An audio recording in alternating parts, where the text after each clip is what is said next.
آج میں صرف یہ بات عرض کرنا چاہوں گا کہ ہم جس کے بندے ہیں اس کو پہچاننے کے لیے کیا اس نے کچھ نشانیاں بھی رکھی ہیں؟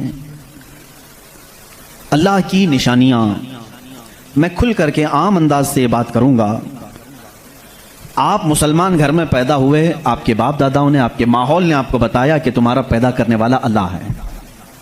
یہی تک تمہاری نالج ہے، ہماری نالج ہے. اس لیے کہ یہ بھی بڑا کرم و احسان ہے کہ ہمیں سوچ و بچار کر کے اللہ تک پہنچنے کی اس طرح کے ماحول کی ضرورت نہیں آئی. برسوں سے ہم انہی گھروں میں پیدا ہو رہے ہیں جہاں اللہ کا ہی نام لیا جا رہا ہے. لیکن میں سارے انسانوں کے لیے خطاب کر رہا ہوں. اس روئے زمین پر رہنے والا، چاہے وہ یہودی ہو، عیسائی ہو، ہندو ہو، سکھ ہو، جو بھی ہو، میں سب سے آج یہ بات کہنا چاہوں گا. دنیا کا ایک فارمولہ ہے کہ بغیر کسی کے بنائے کوئی چیز نہیں بنتی، خود سے کوئی چیز نہیں بنتی. تو یقیناً ہمیں بھی کسی نے بنایا ہی تو ہے. ہم چھوٹی سی چھوٹی چیز کو دیکھتے ہیں، ان کو کوئی بناتا ہے، خود سے کوئی چیز نہیں بنتی. سائنس کے اسٹوڈنٹس بھی ہوں گے ہمارے ساتھ، اور جو سائنس کو پڑھتے ہیں ان کی جو تھیوریاں ہیں سائنسدانوں کی، وہ کیا کہتے ہیں کائنات کیسے وجود میں آ گئی. وہ ملحد ہوں گے جو کہتے ہیں، بے دین لوگ ہوں گے جن کا کوئی دین ہی نہیں، جو کہتے ہیں کہ اچانک دنیا بن گئی اور اچانک ہی ختم ہو جائے گی. ایسا کیسے ہوگا؟ ایسا کیسے ہوگا؟ اچانک دنیا بن گئی اور اچانک ختم ہو گئی. کوئی نہیں ہے اس کے آگے پیچھے. میرے عزیزو، جو غور و فکر کرنے والے سائنسدان ہیں وہ بھی اب اس نتیجے پر پہنچے ہیں کہ دنیا میں ایک بہت بڑا دھماکہ ہوا تھا کئی ارب سال پہلے، کئی لاکھ سال پہلے، ان کے اعتبار سے، ان کے علم کے اعتبار سے، جس کو یہ بگ بینگ کہتے ہیں. بگ بینگ کیا چیز ہے؟ تو سائنسدان یہ کہتے ہیں کہ کئی سالوں تک اس روئے زمین پر صرف سمندر تھا، اور سمندر میں بھی جو گیس ہوتی تھی وہ سب ہائیڈروجن، اور صرف 99% ہائیڈروجن اور 1% صرف آکسیجن کا یہاں پر وجود تھا، جس کی وجہ سے کوئی دوسرا زندہ رہ نہیں سکتا تھا. یہ سائنسدانوں کی تحقیق ہے. اس کے بعد پھر انہوں نے یہ کہا کہ ایک دھماکہ ہوا اور سمندر سے، پانی سے ہر چیز بنتی چلی گئی، پانی سے بنتی چلی گئی.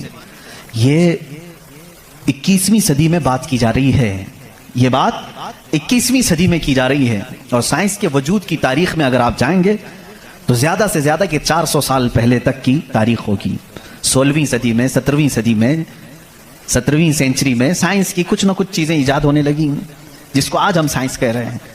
اور قرآن میں مولا فرماتا ہے وَجَعَلْنَا مِنَ الْمَاءِ كُلَّ شَيْءٍ حَيٍّ، ہم نے ہر چیز کو پانی سے بنایا ہے. یہ رب تعالیٰ فرما رہا ہے، جس کا قرآن عظیم گواہی دے رہا ہے. قرآن کس زمانے میں اترا وہ بھی آپ کے ذہن میں ہونا چاہیے. کس زمانے میں قرآن آیا ہے یہ بھی آپ کے ذہن میں اچھی طرح سے فٹ ہونا چاہیے، تاکہ اب سائنس کی تحقیقات اور اس زمانے کو میچ کر کے دیکھ سکیں آپ. قرآن اس زمانے میں آیا ہے جہاں یورپ میں لوگ جانوروں کے ساتھ رہتے تھے. امریکہ کا تو انکشاف بھی نہیں ہوا تھا. امریکہ نام کا کوئی ملک ہے یہ پتہ بھی نہیں تھا لوگوں کو. جتنی دنیا تھی اس میں سب سے زیادہ تہذیب والا ملک، تمدن والا ملک ایران تھا، عرب تھے، روم تھے. باقی سب تو بچھڑے ہوئے لوگ تھے. روم، ایران اور عرب کو اس زمانے میں تہذیب والا کہا جاتا تھا. ان کی تہذیب کا عالم یہ تھا کہ جب میرے آقا صلی اللہ تعالیٰ علیہ وسلم مدینہ طیبہ میں تشریف لائے، یہ بہت بڑے تہذیب والوں کی بات میں کر رہا ہوں، یعنی بہت نالج رکھنے والوں کی بات کر رہا ہوں. اتنا نالج تھا کہ جب میرے آقا مدینہ میں تشریف لائے تو صرف 6 لوگوں کو لکھنا آتا تھا. یہ بڑے تمدن والے لوگ تھے، بڑے نالج والے لوگ تھے. اس زمانے کا علم یہاں تک پہنچا ہوا تھا. میرے عزیزو، باقی یورپ وغیرہ کا حال تو بہت ہی بدتر تھا. یہاں تک کہ آبادی کیسے بنائی جائے یہ سلیقہ اسلام نے بتایا ہے.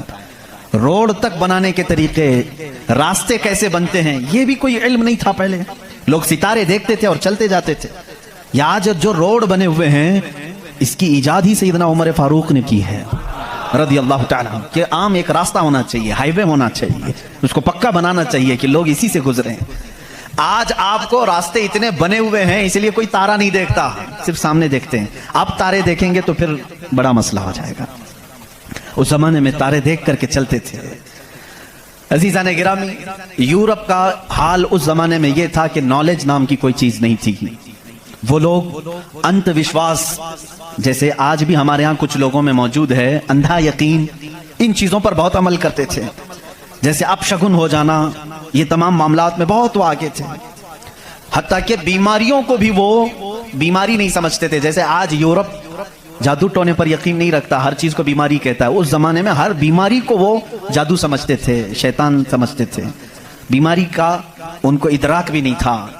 اسلام میں جو فقہا پیدا ہوئے، جو اطباء پیدا ہوئے، جو سائنسدان پیدا ہوئے، انہوں نے بیماری کے متعلق بہت سارے تحقیقات پیش کی۔ صرف یہ بات میں عرض کرنا چاہوں گا کہ قرآن اس زمانے میں نازل ہوا ہے جب علم کا وجود زیادہ نہیں تھا لوگوں کے پاس، اتنا کہ کوئی اکا دکا لکھنا جانتا تھا۔ اور کس پر نازل ہوا یہ بھی آپ کے ذہن میں ہونا چاہیے۔ دو چیزیں دماغ میں رکھیں، اس کے بعد پھر میں قرآن کی آیتیں پڑھتا ہوں۔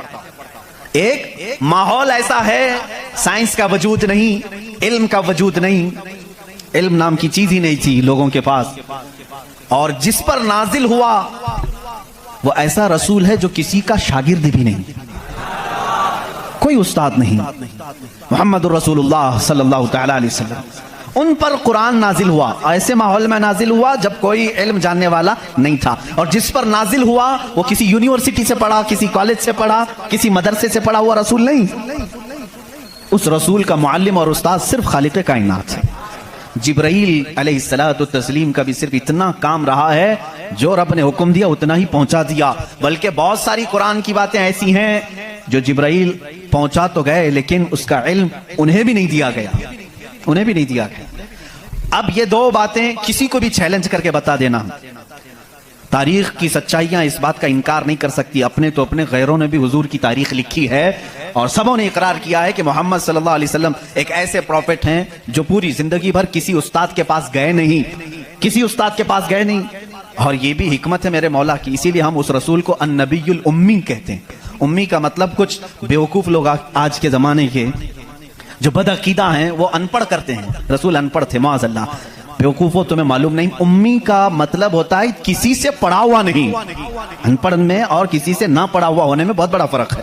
یہ دو باتیں ذہن میں رکھو، قرآن کس ماحول میں نازل ہوا اور جس پر نازل ہوا وہ کسی کا شاگرد نہیں۔ اب اس کی باتیں جب ہم بیان کرتے ہیں سائنسدانوں کی آنکھیں پھٹی کی پھٹی رہ جاتی ہیں۔ وہ قرآن بیان کر رہا ہے ان فی خلق السماوات والارض لآیات لأولی الالباب، بے شک یہ زمین کی پیدائش میں، آسمانوں کی پیدائش میں بڑی میری نشانیاں ہیں۔ اللہ فرما رہا ہے رات کو ہم زائل کرتے ہیں، اسی سے دن نکالتے ہیں۔ قرآن یہ کہہ رہا ہے وجعلنا من السماء، آسمان سے اللہ تبارک و تعالیٰ نے وجعلنا السماء سقفا محفوظا، قرآن کہتا ہے ہم نے آسمان کو ایک محفوظ چھت بنایا ہے۔ قرآن یہ کہہ رہا ہے آسمان اور زمین ملے ہوئے تھے، ہم نے دونوں کو پھاڑ کر کے الگ کر دیا اور دونوں کے منہ کھول دیا۔ یہ قرآن اس زمانے میں کہہ رہا ہے علم فلکیات جس کو آسٹرونومی کہتے ہیں، علم ارضیات جس کو جیو فزک کہا جاتا ہے، زمین کے معاملات، آسمان کے معاملات جاننے والا اس زمانے میں کوئی نہیں۔ اس وقت قرآن کہہ رہا ہے آسمان اور زمین ملے ہوئے تھے، ہم دونوں کو پھاڑ دیے، ہم نے ان دونوں کو پھاڑ دیا اور دونوں کے منہ کو کھول دیا۔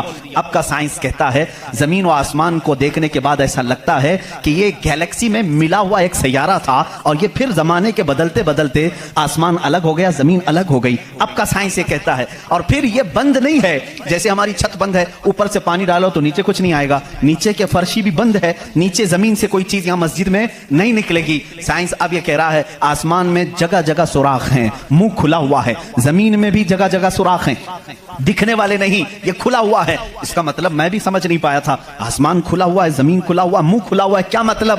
کہا کہ اللہ تعالیٰ جب چاہے آسمانوں پر پانی ڈالے تو اپنا منہ کھولتا ہے، بارش برستی ہے، اور زمین کا منہ کھلا ہے، اس کا مطلب یہ ہے تم جہاں پر بھی جتنی گہرائی میں بھی زمین کے بیج ڈالو، اس کا منہ کھلا ہے، وہ سینہ پھاڑ کر باہر آتا ہے۔ اگر زمین بند ہوتی تو کوئی چیز زمین سے باہر نہیں نکلتی، زمین سے کوئی چیز باہر نکلتی ہے، اس کا مطلب ہے کہ ان کے منہ کھلے ہوئے ہیں۔ سائنس نے اب بھی کہا کہ آسمان کا منہ کھلا ہوا ہے، زمین کا منہ کھلا ہوا ہے۔ قرآن کس ماحول میں نازل ہوا ہے؟ جب سائنس کا وجود نہیں۔ ہاں اگر تم یہ کہتے شاید محمد صلی اللہ تعالی علیہ وسلم بہت بڑے کسی سائنسدان کے شاگرد ہوں گے تو تمہاری تاریخ لکھنے والے ہی تمہارے چہرے پر زناٹے دار تھپڑ ماریں گے، اس لیے کہ وہ رسول اپنی 63 سالہ زندگی میں کبھی کسی کے شاگرد نہیں ہوئے، حتیٰ کہ سید الملائکہ کے بھی وہ شاگرد نہیں ہوئے۔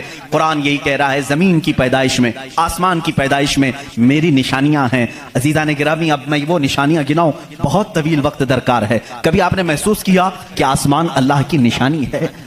اللہ کی نشانی ہے، دیکھیں یہاں سب سے بڑی بات قرآن میں کئی جگہوں پر یہ بات آئی ہے، افلا تتدبرون افلا یتدبرون افلا تعقلون افلا تتفکرون. اس کا مطلب ہوتا ہے کیوں تم غور و فکر نہیں کرتے، کیوں تم سوچتے نہیں، کیوں تم تحقیق نہیں کرتے، ریسرچ نہیں کرتے.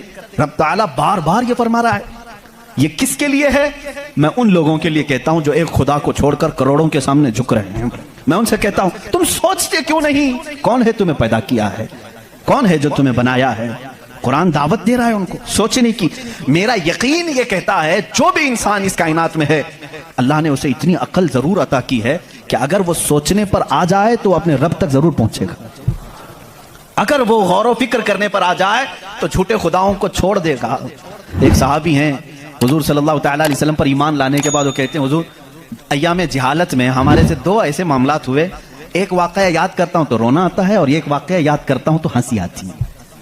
جہالت میں ہم کچھ ایسے کام کرتے تھے اسلام لانے سے پہلے کہ ایک واقعہ ایسا ہے کہ ہم رو پڑتے ہیں یاد آتی ہے تو، اور ایک واقعہ ایسا ہے کہ وہ یاد آتی ہے تو ہنس پڑتے ہیں. حضور نے پوچھا وہ دونوں کیا ہیں؟ انہوں نے کہا جہالت میں جب ہمارے گھر بیٹی پیدا ہوتی تو ہم اس کا گلا مروڑ کر دفن کر دیتے تھے.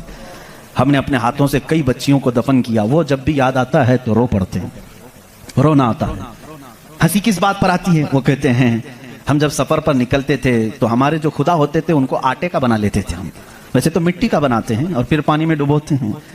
ان کی ضروریت آج بھی موجود ہے. عرب والوں میں اگر میں بیان کروں کہ ہاتھوں سے خدا بنائے جاتے ہیں تو انہیں یقین نہیں آتا. ہندوستان والوں کو بہت جلدی یقین آئے گا. تو وہ صحابی کہتے ہیں ہم آٹے کے بناتے تھے. ان کے جو خدا ہوتے تھے وہ آٹے کے بناتے تھے کیونکہ مٹی کا پتھر کا اٹھا کر لے کر جانے میں بوجھل ہوتا تھا، وزن ہوتا تھا. اتنے بڑے خدا کو کہاں لے کر کے گھومتے رہے. وہ صحابی کہتے ہیں ہم آٹے کا بنا کر لے جاتے. پھر ہنسی کس بات پر آتی ہے؟ کہتے ہیں اگر سفر میں زیادہ بھوک لگتی کبھی اس کا ہاتھ توڑ کے کھا لیتے تھے، کبھی اس کا پیٹ کاٹ کے کھا لیتے تھے کیونکہ آٹے ہی کا تھا. آج بھی لوگ کرتے ہیں، شکر کا بناتے ہیں. بہرحال تو وہ صحابی کہتے ہیں مجھے ایام جہالت کی یہ باتیں یاد آتی ہیں تو میں ہنس پڑتا ہوں. خیر میں اور تفصیل میں نہیں جاؤں گا. عزیزان گرامی غور و فکر کرنے کی جس کے اندر عادت ہوگی وہ انت وشواس صرف پھیلے ہوئے بے یقینی پر ایمان نہیں لائے گا. آج بھی بہت سارے ایسے نیوٹرل قسم کے لوگ ہیں جو مسلمان نہیں ہیں. میں جانتا ہوں ان کو. وہ خود آئیڈل ورشپرز نہیں ہیں. وہ خود اس بات کا انکار کرتے ہیں کہ اپنے ہاتھوں سے بنائی ہوئی چیز کی عبادت کیسے کی جائے. ہم اس پاور کو مانتے ہیں جو ہماری آنکھوں میں نہیں آتا مگر ہم سب کو دیکھ رہا ہے. ایسے لوگ بھی ہیں. ہاں اگر کوئی اس طرح کا موحد ہے وہ اللہ کی وحدانیت کو تسلیم کرتا ہے تو اس کے ہدایت کی بھی امید ہے. میں یہ کہہ رہا تھا آسمانوں اور زمینوں میں اللہ نے فرمایا میری نشانیاں ہیں. غور و فکر کرنا چاہیے. نشانی کیسے؟ پوری دنیا کے بہت ترقی یافتہ سائنس سے میرا یہ چیلنج ہے، میری یہ بات کا یہ چیلنج ہے. بہت تم نے ترقی کی لیکن ایک ایسی چھت بنا کر کے دکھاؤ جس کا کوئی پلر نہ ہو. ہوا میں چھت قائم کر کے دکھاؤ اور وہ بھی اتنی موٹی ہونی چاہیے، اتنی موٹی کہ جس کے بارے میں حضور اکرم صلی اللہ علیہ وسلم نے فرمایا کہ اس کی موٹائی 500 سال اگر کوئی گھوڑا دوڑے تو طے نہ ہو پائے. وہ آسمان کی موٹائی. میں اتنی موٹائی کی بات نہیں کرتا ہوں. 1 کلومیٹر چوڑی ہی کوئی بنا کر کے دکھا دیں. سائنس ہمارا بہت ترقی کر چکا ہے، نہیں بنا سکو گی. لیکن کائنات کی اس پوری زمین پر اللہ رب العزت نے ایک چھت ہمارے سروں پر رکھی ہے اور سب کو معلوم ہے وہ چھت کیسی ہے، بغیر پلر والی. کہیں اس کو ستون دیکھا آپ نے؟ اللہ الذی رفع السماوات بغیر عمد ترونها. قرآن کہتا ہے وہ اللہ ہی ہے جس نے بغیر ستون کے آسمانوں کو بنایا اور تم بھی اس کو دیکھ رہے ہو. قرآن چیلنج کر رہا ہے تم بھی اسے دیکھ رہے ہو. اور حیرت کی بات یہ ہے ہمارے پلر والی چھت کے بارے میں تو یقین ہوگا اب یہ گرے گی نہیں، لیکن اگر یہ تڑکنے لگے کہیں سے آوازیں آنے لگے ہم بھاگ کر کے کون سی چھت کے نیچے جاتے ہیں؟ پلر والی چھت سے. ہم کو خوف لگتا ہے آج کل گر نہ جائے اور پناہ لینے کے لیے اس چھت کے نیچے جاتے ہیں جس کا کوئی پلر ہی نہیں. اللہ کی نشانیاں ہیں اس میں. اللہ رب العزت فرماتا ہے تم دیکھ رہے ہو ان آسمانوں کو ہم نے کیسے قائم کیا ہے. اب اس کی تحقیقات جو اسٹرونومی پڑھے ہوئے ہیں وہ جانتے ہوں گے. علم فلکیات اس کو کہتے ہیں، آسمانوں کا علم. یہ بھی ابھی سب کو پورا حاصل نہیں ہو سکا. جو ہماری نظروں میں نظر آ رہا ہے یہ تو دھواں ہے، بادل ہے. آسمان تک پہنچنے کے لیے پتہ نہیں کتنا سفر. اور اس میں اللہ رب العزت نے ستاروں کے ایک ایسے جھرمٹ کو رکھا ہے. آسمان کتنا چوڑا ہے، کتنا لمبا ہے. گیس کر سکتے ہیں ہم؟ کبھی گیس کریں گے آپ؟ میں صرف ایک حساب بتاتا ہوں. اس آسمان میں اللہ تعالیٰ فرماتا ہے کلن فی فلک یسبحون. سورج، چاند، جتنے بھی گیلیکسی کے سٹارز ہیں، تارے ہیں، یہ سب آسمان میں تیر رہے ہیں. اللہ فرما رہا ہے سورہ یاسین کی آیت سے، یہ سب آسمان میں تیر رہے ہیں، لٹک رہے ہیں. اچھا، جس پر لٹک رہے ہیں ظاہر سی بات ہے وہ بڑا ہونا چاہیے. اب وہ کتنا بڑا ہوگا؟ وہ چھت کی چادر کتنی بڑی جس پہ سورج بھی لٹک رہا ہے، چاند بھی لٹک رہا ہے. ہم نے سائز پوچھا سائنسدانوں سے، سائز پوچھا کہ یہ کتنے بڑے بڑے ہیں جو آسمان میں لٹک رہے ہیں. تو انہوں نے کہا سب سے قریب جو ہمارا ستارہ ہے، سیارہ ہے، زمین سے جو سب سے قریب سیارہ ہے وہ چاند ہے. اور سورج کا کیا حال ہے؟ کہا سورج زمین سے 13 لاکھ گنا بڑا ہے. 13 لاکھ گنا بڑا. اب یہاں ہماری عقلیں ششدر ہو جاتی ہیں، کسی کے پاس کیلکولیٹر بھی نہیں، کتنا حساب کرے. 13 لاکھ گنا بڑا زمین سے، ہمارے تصور میں نہیں آتا. وہ کہاں لٹک رہا ہے؟ آسمان میں. چاند اس سے 50 گنا بڑا ہے زمین سے، وہ کہاں ہے؟ آسمان میں. اچھا اتنا ہی نہیں، یہ گیلیکسی کے اندر سورج سے 50 گنا بڑے اتنے سیارے ہیں کہ جن میں سے صرف ابھی 40% کا دریافت کی جا چکی ہے، باقی 60% ابھی تک سائنسدانوں کو پتہ ہی نہیں. سورج سے 50 گنا بڑے سیارے اور موجود ہیں. پوچھا یہ سب کہاں ہے؟ یہ بھی آسمان میں ہیں.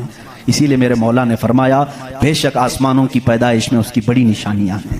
اب میرے عزیزو آؤ، تمہیں اپنے گھر کی چھت ڈالنے کے لیے کتنے دن لگتے ہیں، کتنے ورکر لگتے ہیں، کتنے مزدور لگتے ہیں، کیا کیا اس کے لیے سامان لگتے ہیں، یہ سب تمہیں معلوم ہے جنہوں نے چھتیں ڈالی. اب اتنی بڑی چھت جس نے قائم کی ہے، جس میں لاکھوں گنا بڑا زمین سے سورج بھی ہے، چاند بھی ہے، گیلیکسی کے اور سٹارز ہیں، وہ خدا فرما رہا ہے آسمان کو، زمین کو کس طرح سے اس نے بنایا. قرآن میں ہے صرف 6 دن میں ان دونوں کی پیدائش ہوئی. اس سے بھی بلکہ اللہ تعالیٰ فرماتا وَجَعَلَ الْأَرْضَ فِي يَوْمَيْنِ.